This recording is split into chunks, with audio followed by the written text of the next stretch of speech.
Buenas tardes, mi nombre es Mario Machuca, de Chile. Todas las presentaciones se hicieron de allá, la mía la voy a hacer de acá. El tema es bastante interesante con respecto a las densidades de plantación y uso de bioestimulantes. Voy a presentar un poco lo que es la experiencia de Chile. Hay cosas que son similares, pero no son iguales del todo. Cuando hablamos de la comparación entre el nogal de Castilla y el nogal pecanero, ahí está la referencia taxonómica entre ambas especies. Ahí tenemos la diferencia, que es lo que articula los posicionamientos comerciales de cada una de estas especies. Y si lo llevamos desde un punto de vista práctico, una F150 y una F250. Son parecidos, pero no son iguales. ¿Ya? Mis presentaciones no suelen ser tan rigurosas con el método científico, pero trato de que sean lo más simples para que todos podamos entender.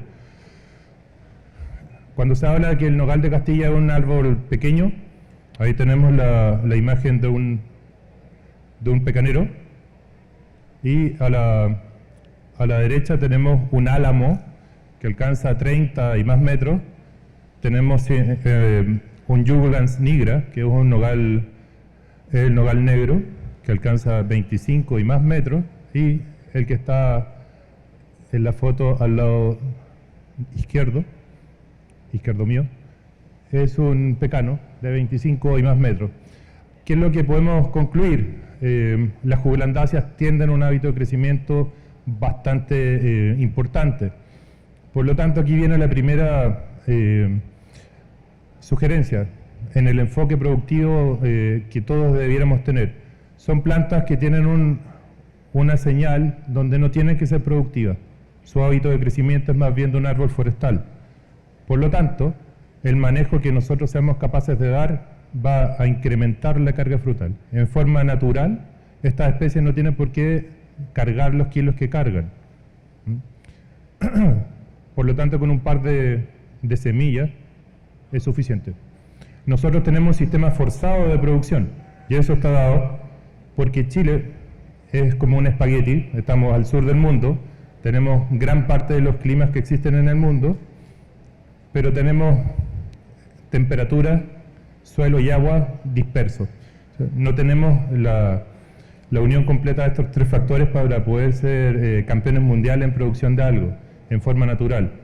Nosotros, Chile, véalo como un laboratorio experimental donde todas las cosas se prueban, porque tenemos que llegar al estándar comercial que pide la industria, y con volúmenes que hagan un ejercicio financiero que sea interesante. Esto no es agricultura romántica, no se trata del que saca la fruta más linda ni más bonita, es la que mejor se vende. Eso sustenta la industria de los frutos secos. Quiero hacer un pequeño alcance. No se desgasten tomando fotos en la presentación, porque se la voy a dejar al ingeniero para que quien la desee revisar está a disposición de ustedes.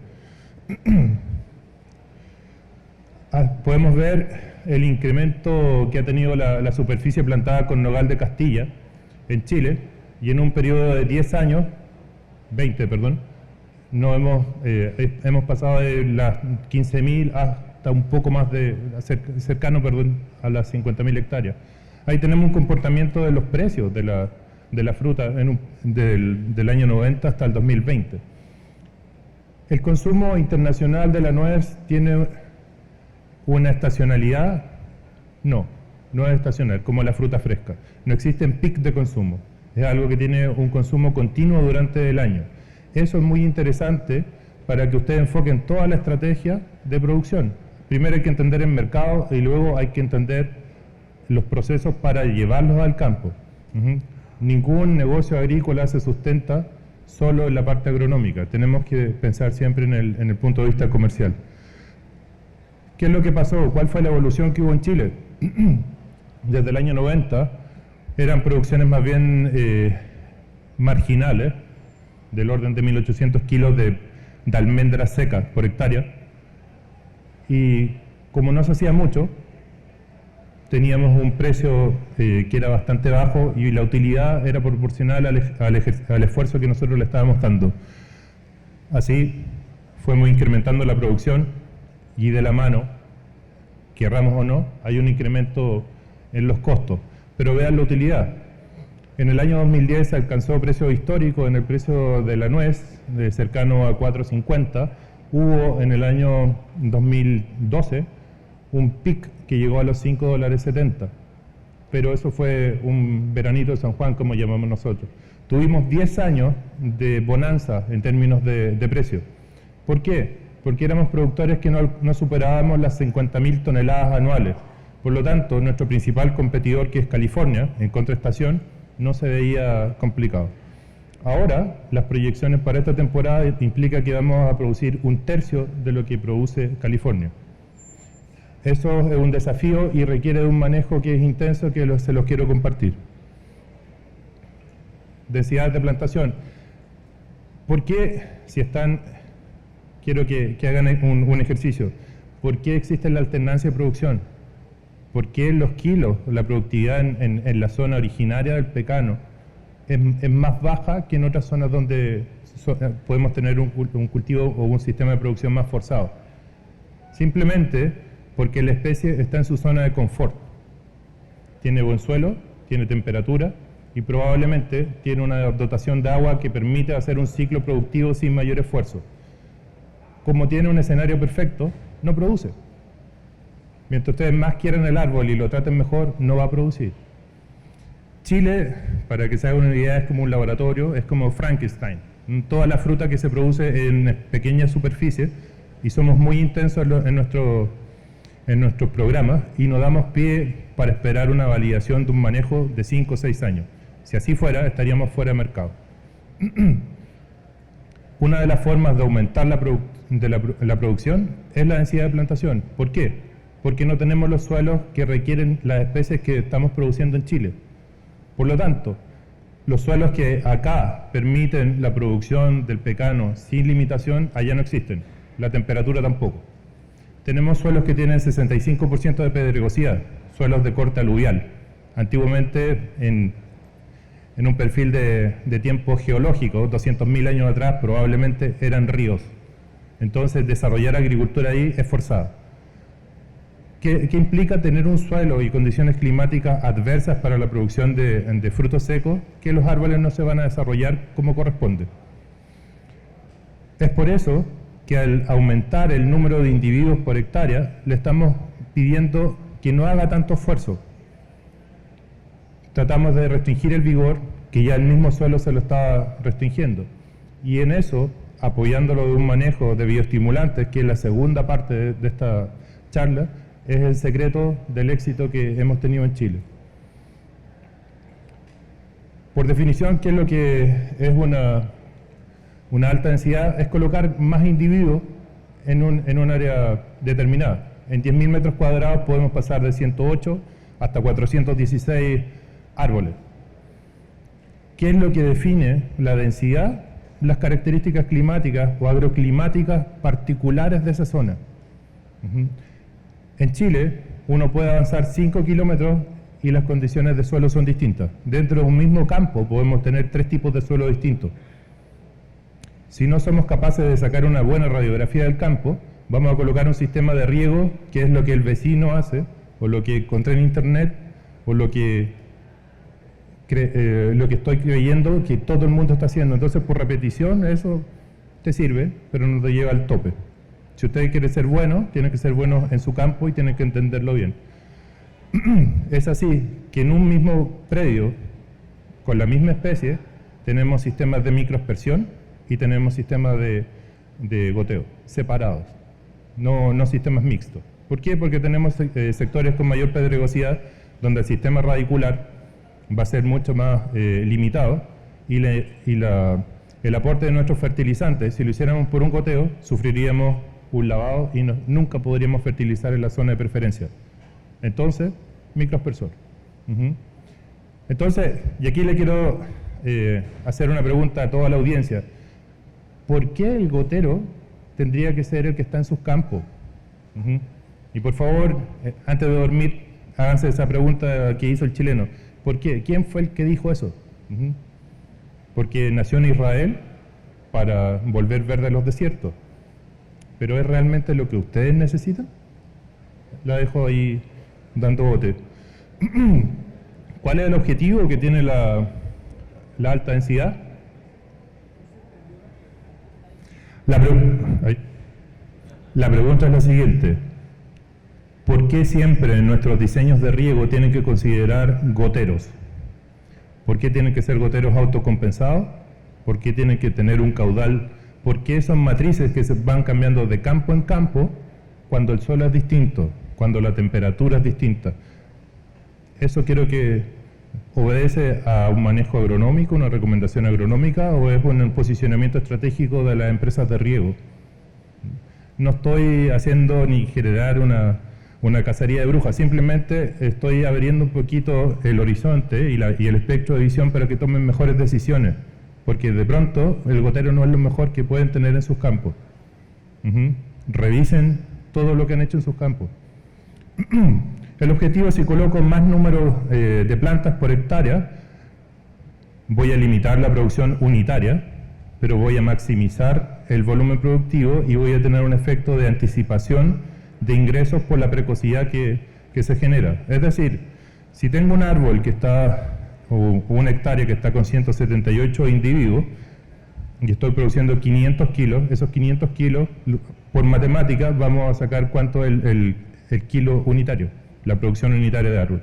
Si amplifico el número de árboles en esa misma etapa de desarrollo, voy a tener una producción anticipada y mayor.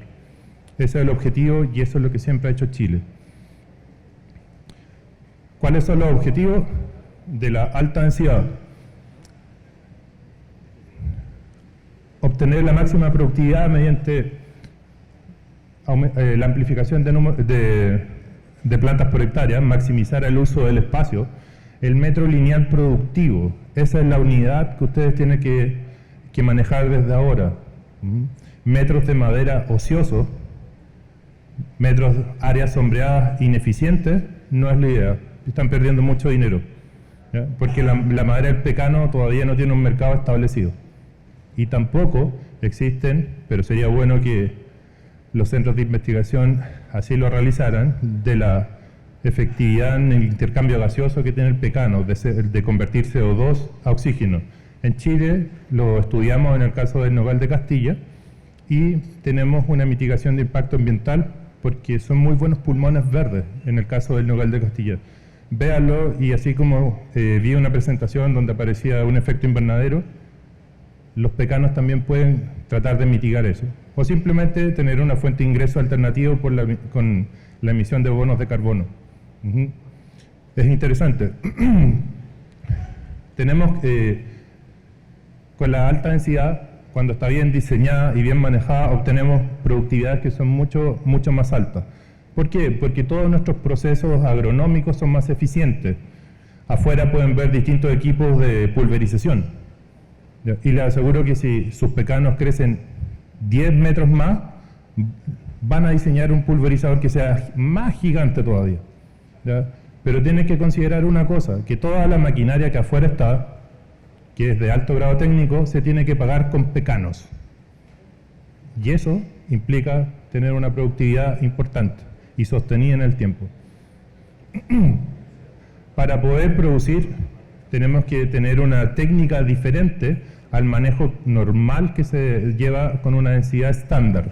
Y tenemos que utilizar herramientas que de pronto son de uso común en otras especies y las tenemos que incorporar acá en el pecano. ¿Qué es lo que puede suceder o cuál es el enfoque de la alta densidad en el pecanero? Como digo, el clima y el suelo y la dotación de agua define. Me parece un poco arriesgado mantener marcos de plantación distantes en zonas donde el agua escasea. Porque simplemente desde el establecimiento hasta la primera producción, el índice de radiación y la velocidad de secamiento de agua por la falta de proyección de sombra le juega en contra. Y están llevando desde la plantación hasta la primera producción un sistema que se está sustentando con un estrés importante. Cada vez que ustedes generan un estrés en la planta, involuntario, genera una disminución en la producción. La formación, el marco de plantación, como lo digo, permite calcular cuántos pecanos van por hectárea. La formación o el entrenamiento del árbol, hay distintas formas. En Chile ocupamos el eje central modificado, ocupamos el sistema de hedgerow, o que sería el seto, y sistemas donde no podamos. Si ustedes podan, la respuesta es crecimiento. Cuando ustedes podan, mantienen juvenilidad. El árbol se mantiene en un sistema joven. Y si está joven, no produce.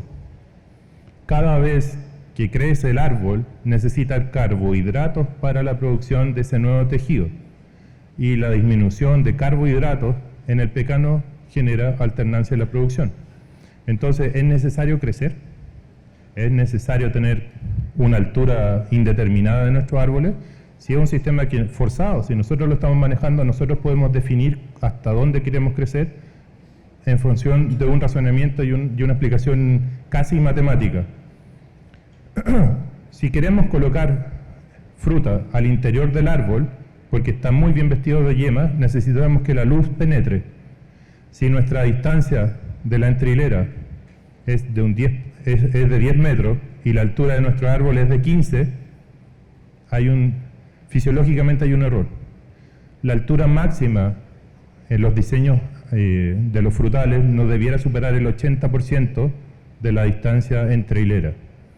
¿Por qué? Porque si ustedes están al 100 o al 120% con relación a la distancia entre hileras, están generando un índice de sombreamiento importante en el tercio medio y en el tercio inferior. ¿Qué implica eso? Que toda la carga frutal se sustenta en el tercio superior y es muy caro producir fruta arriba. Es muy caro identificar si la fruta tiene buena calidad o no. Por lo tanto, ¿qué implica una alta densidad? Tener la fruta más abajo. El uso de reguladores de crecimiento, los PGRs, como el uniconazol, el paclobutrazol, ahí tenemos ese nombre es medio difícil, pero no voy a decir el nombre comercial, léalo ustedes. Disminuye la expresión vegetativa del árbol, favorece la floración y la fructificación. Si ustedes pudieran reducir el tamaño de la hoja compuesta del pecano, aumentarían la fertilidad de todas las yemas que están en el árbol. Si tuvieran la hoja más pequeña, la ventilación sería mucho más fácil. La penetración de los productos que están controlando plagas o que están bioestimulando al árbol serían mucho mejor. Por lo tanto, no tendrían tanto pulgón. Es mucho más fácil controlar un pulgón con un volumen de mojamiento que cubra el árbol. Y si calculáramos los volúmenes de acuerdo al volumen real por proyección de canopia, probablemente ustedes deberían estar mojando los pecanos con 3.500 o 4.000 litros por hectárea. Y si los activos para controlar sus plagas se dosifican en función de la concentración por hectolitro, sus programas fitosanitarios se vuelven carísimos. Entonces, ¿qué es lo que estoy postulando con la alta densidad? Árboles más compactos, pero sin gastar más de lo que implica un programa de producción de pecano. Y este punto es muy importante y le rindo un tributo al próximo charlista, a Richard. ¿Dónde está Richard? Good to see you again. Cosecha de luz. La productividad de los árboles está basada en cuánta luz podamos meter al interior del árbol. La luz es fertilidad.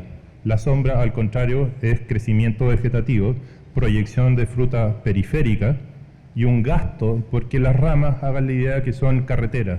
Mientras más grande es la carretera, es más ineficiente porque se tiene que conducir savia y llegar a los puntos periféricos para generar un aumento productivo.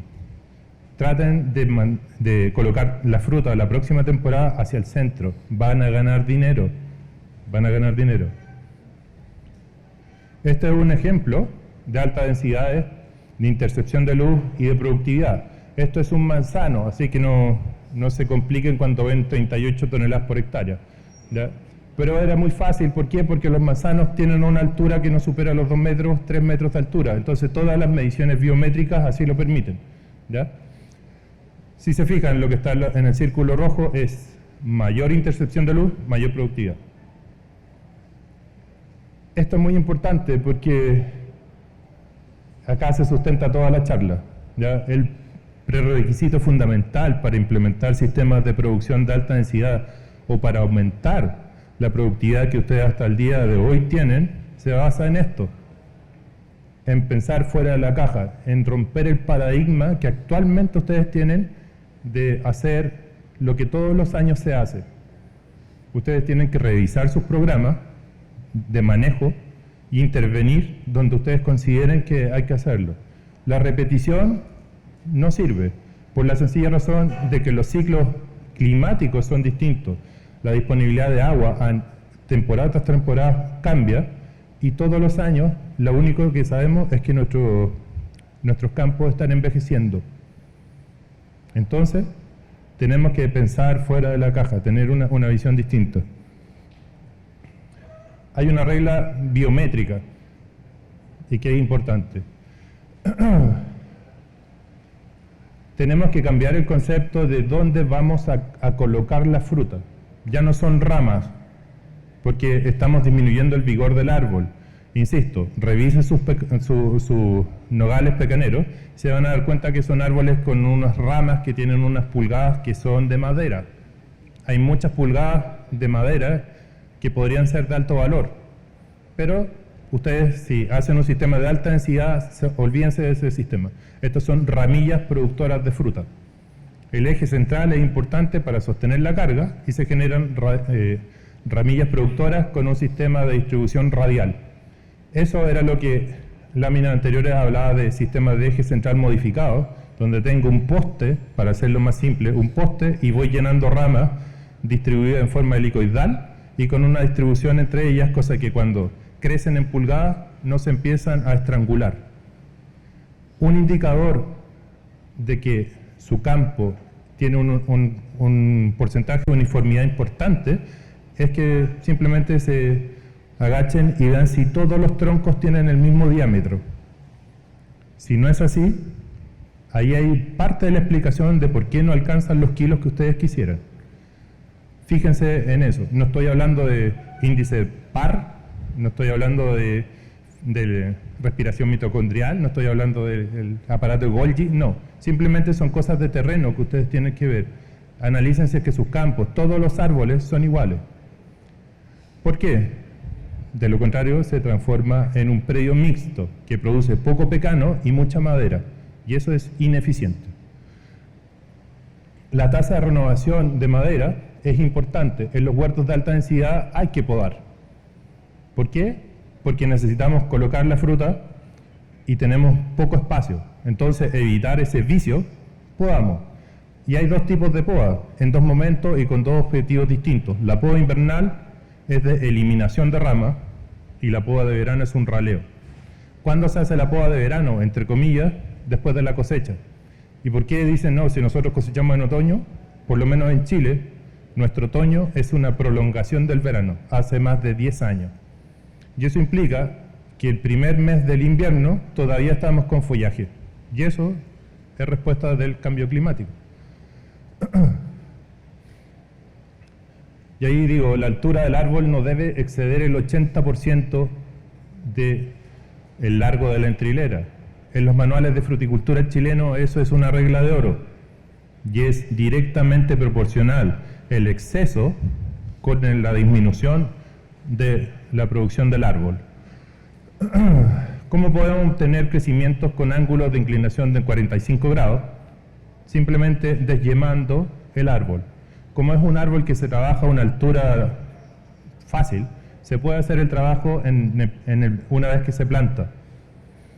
¿Por qué? Porque la primera yema tiene un hábito de crecimiento de eje central y es un crecimiento vertical, el cual lo único que busca es proyectar un crecimiento apical y si carga fruta se va a quebrar.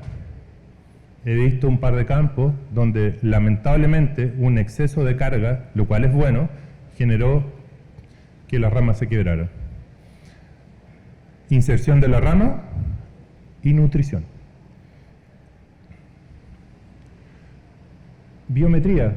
Biometría para uno es un arte, para el otro es un suplicio, pero tenemos que estar en el campo midiendo qué es lo que pasa. Me gustaría, no sé, si hay un coffee break adelante, conversar con alguien que me dijera, ¿sabes qué? A la semana, un huerto en plantación crece 7 centímetros, 15 centímetros o 12. Y en los momentos de pic térmico, eso se disminuye y luego parte. Esa información es fundamental, como también determinar la dinámica de desarrollo del sistema radicular. ¿Por qué? Porque muchas veces le hemos faltado el respeto al nogal pecanero, diciendo que es un sistema más bien de soporte, superficial y quizás poco efectivo. La verdad es que si tenemos un motor V8 al cual no le tenemos el aceite suficiente y no le estamos colocando combustible, no va a trabajar.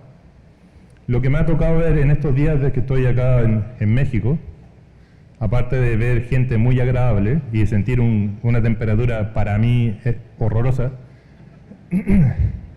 es ver que hay campos donde hay muy buena intención y donde tienen el Ferrari con las llaves puestas, con el tanque lleno, solamente tienen que hacer contacto. Tienen indicadores de productividad muy buenos, pero es muy poco el detalle que tienen que hacer y aumentan la producción. Ahora, Chile subió de 2 toneladas a 6,5 como promedio. Los campos muy bien manejados alcanzan 8 toneladas. Y de 10 toneladas arriba probablemente venden plantas, pero es poco probable, ¿ya? Cuando hay productividad excesiva se ve comprometida la calidad del fruto. Tan importante como producir kilos por hectárea, tienen que ser kilos que se vendan caro. Vender categoría 2 o vender bajo calibre no es el negocio de ustedes. Y si lo fuera, no hagan nada, porque el árbol les va a calibrar poco. Ojo, de pronto con esos manejos que generan una productividad excesiva cuando no se regula la fertilidad. La nutrición es dinámica, por etapas de desarrollo del cultivo y con elementos puntuales para cada desarrollo, para cada proceso. Si uso los reguladores de crecimiento, tiene que ser una herramienta necesaria para restringir el crecimiento en algunos casos y extensivo para los sistemas tradicionales de producción, para poder amarrar más fruta, calibrar más fruta, potenciar el llenado de la fruta, mitigar el estrés oxidativo por temperatura y radiación que pasa en el verano y también potenciar el desarrollo de raíces. Ese equilibrio, esa homeostasis es la que lleva de ser el tercer lugar al primero. La pregunta, ¿cuál es el techo productivo máximo que puede alcanzar un pecano con condiciones de laboratorio? ¿Cuál es el techo productivo máximo que puede alcanzar un nogal pecanero con condiciones de campo? Y ahí hay que tener bien separadas las aguas. Lo que en laboratorio se estudia no necesariamente es lo que va a pasar en campo. Perfectamente les podría decir 6 toneladas, a lo mejor no. Con que suban 500 o 1000 kilos por hectárea ya es un tremendo salto y podrían, quién sabe, subir quizás 2 toneladas. No lo sé, ustedes tampoco, pero lo podemos desarrollar y podemos crecer en kilos. Y háganlo pronto, porque Chile va a comenzar a plantar pecano. ¿Cuáles son las ventajas? Es un árbol que, como lo forzamos, lo tenemos restringido, lo único que hace es semillar. ¿Qué es semillar? Producir fruta. Ahora, ¿cuál es el truco? Porque el árbol te da, pero también te quita. Equivócate con el agua, bota fruto. Equivócate con la nutrición, bota fruto. Deja de darle alimento a tus raíces, bota fruto. Son 4 caídas normales que tiene la fruta, que tiene un árbol y se descarga. Como decía el conferencista anterior, que la semilla o la fruta es la forma de perpetuar la especie, correcto, pero antes de salvar a sus hijos, se salva a él. Entonces, ¿qué es lo que hace? Hace como una suerte de raleo de frutos. Y esos son los abortos, por desbalance auxínico, por floración pobre, por exceso o disminución en la temperatura del suelo, lo cual gatilla incrementos de ácido abscísico, lo cual repercute en la caída de frutos. Incluso en la cosecha. Me imagino que todos cosechan con remecedores. El remecedor, por muy el diseño que tiene, es una vibración oscilante, que está bien determinada, pero igual se cortan raíces. ¿Y cuáles son las raíces que se cortan? Las más importantes, los pelos absorbentes, los encargados de tomar la solución nutritiva, que es suelo, agua y fertilizante, y transformarla en metabolitos que generan carbohidratos, que generan producción. Y ese estrés a lo mejor no se nota esta temporada, pero les va a pasar la cuenta en la post cosecha. ¿Cuándo comienza la post cosecha? ¿Se han dado cuenta? ¿Lo tienen más o menos claro? Desde que se endurece la cáscara. Fertilizar después de cosechar no es post cosecha, es mantener el árbol con un hábito de crecimiento activo en condiciones de... Es como ustedes, sacando la Navidad, el Año Nuevo y sus cumpleaños. Es como que estén despiertos hasta las 4 de la mañana. La planta tiene que irse a un receso y podemos inducir eso. De lo contrario, la cuenta de ahorro se va disminuyendo. Equivóquense, demórense una semana en fumigar contra los pulgones y que se les llene de fumagina. No, si la fruta está bien, sí. ¿Y los carbohidratos? Entonces, voy a decir algo y si no les gusta, me liquidan al tiro. La alternancia de producción no existe. Ustedes la generan.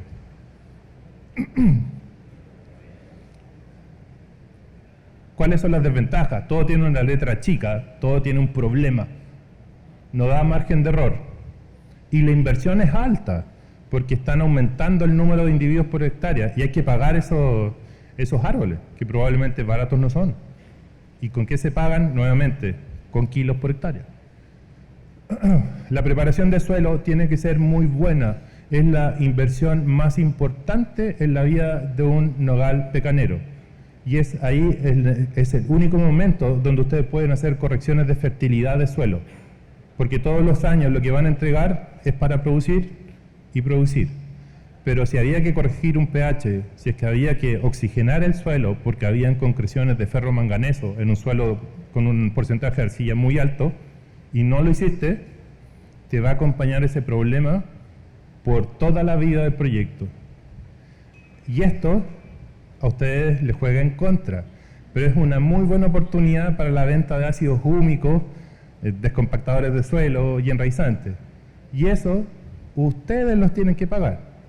Entonces, el enfoque productivo tiene que ser integral. La preparación de suelo es importante, definir el sistema de riego. Me voy a apurar porque tengo que hablar de bioestimulantes. El costo de riego en Chile son aproximadamente $4.000 por hectárea. Si coloco más hileras, probablemente lo que voy a tener son más submatrices y voy a tener más fitting que gastar. Podría generar un incremento en los costos. Ahí hay un ejercicio súper simple, densidades de plantación de un marco de 8x8 hasta un 6x4. Y estoy colocando un teórico de 3.500 kilos por hectárea. ¿Cuántos kilos tiene que producir el árbol en forma unitaria? Es el número que está abajo de la densidad por hectárea. Producir 8 kilos a un árbol, piece of cake, dicen los norteamericanos, es fácil. Producir 22 ya es un poco más complejo. Y nos vamos al otro. Y si queremos fruta de 9 gramos o de 13, ¿alguna vez han producido pecanos que pesen 13 gramos? El que digan que no, no quiere decir que no se pueda. Imagínense la cantidad de frutos que necesitan. Mientras más alta es la densidad, más fácil es la producción. Pero el manejo no es el estándar, no es el tradicional. Ese es un huerto, no se ve bien, pero eso es Cachoeira do Sul, en Porto Alegre, en Sao Paulo, perdón, en Brasil. El campo de Francisco Hep, que por lo demás, Dinis Fronza te mandó muchos saludos. Lleva un campo de alta densidad, que estamos ocupando el sistema con la variedad Barton, que es la que sirve en la zona de Brasil, y estamos con un 7x6. Se preparó muy bien el suelo, se hizo un muy buen estudio de suelo, un muy buen programa de mejora en la fertilización y un diseño agronómico de riego, no hidráulico, que también es importante que ustedes lo analicen, lo que acabo de decir. Acá hay otra vista del campo. ¿Cuál es el gran problema que tiene Brasil? Para que no se asusten. Sufre de un problema climático que se llama veranico, que son una semana con 52 grados de temperatura y con vientos sobre 60 kilómetros por hora. Ni siquiera los malos pensamientos quedan. Barre con todo. El veranico. Ahora vamos a los bioestimulantes. ¿Qué es lo que quiero decir con esto? La producción se sustenta en la luz apropiada, en desplegar rápidamente el follaje y en nutrir apropiadamente. Y aquí quiero pisar callo, acá quiero separar las aguas, acá quiero que mi discurso sea un poco incendiario. La nutrición foliar no es bioestimular. Son cosas distintas, ambas son igual de buenas, pero hay que diferenciar lo que es un bioestimulante de un corrector de una deficiencia nutricional transitoria, que esa es la definición de un fertilizante foliar. Por lo tanto, nutrir y bioestimular tiene que ser algo dinámico. Ahí nuestro amigo, fíjense en sus canillas, no sé si es capaz de sostener esa pesa. ¿Ya? ¿En qué nos tenemos que basar y dónde están los bioestimulantes trabajando a full en Chile para uniformar brotación? Ustedes tienen poco frío, nosotros tenemos mucho frío, pero hay una dominancia apical que nos pasa una factura y tenemos mucha acumulación de frío, pero tenemos una floración fría también. ¿Qué genera eso? Una dispersión de 12 días, que es el óptimo, hasta 26 días floreciendo. Retener una flor un día más, esperando a que llegue el polen, es carísimo en costo energético. ¿Por qué? Porque no hay follaje. La nutrición vegetal funciona en términos foliares. Si no tengo follaje, ¿la capacidad de absorción de los tejidos es tan buena? No. ¿Por qué? ¿Qué necesitamos? Bioestimular. Desde que brota, la cuaja y el calibre se están jugando el campeonato. Lamentablemente, cuando despierta el nogal de Castilla y el nogal pecanero, los tres primeros puntos van de la mano. Desde que la inflorescencia masculina se comienza a elongar, la división celular ya comenzó. Si ustedes están esperando a nutrir o bioestimular cuando el fruto es visible a sus ojos, perdieron la temporada.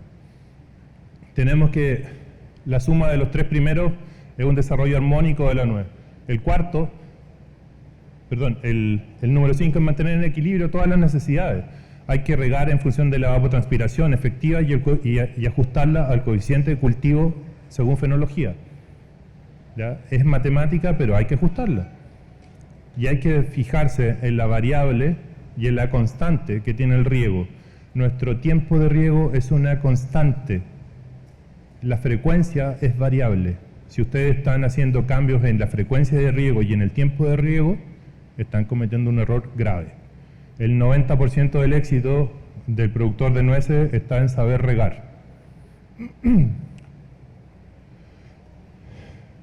Fíjense la carga frutal de un árbol que no tiene por qué producir tanta fruta. Esto es un nogal de Castilla con un rendimiento promedio de 8 toneladas. El de al lado, no voy a decir de dónde, pero es de acá. Y aquí también se están haciendo manejos de excepción. Muy bueno. Mis felicitaciones a esa empresa agrícola. Sonora. En bioestimulación, tenemos que entender qué es lo que, cómo podemos modular el ejercicio. Y tenemos distintos tipos de hormonas que tienen distintos tipos de efectos. Como les digo, la presentación ya es de ustedes, así que tengo que ir un poco más rápido, pero voy a tratar de mostrar toda la información.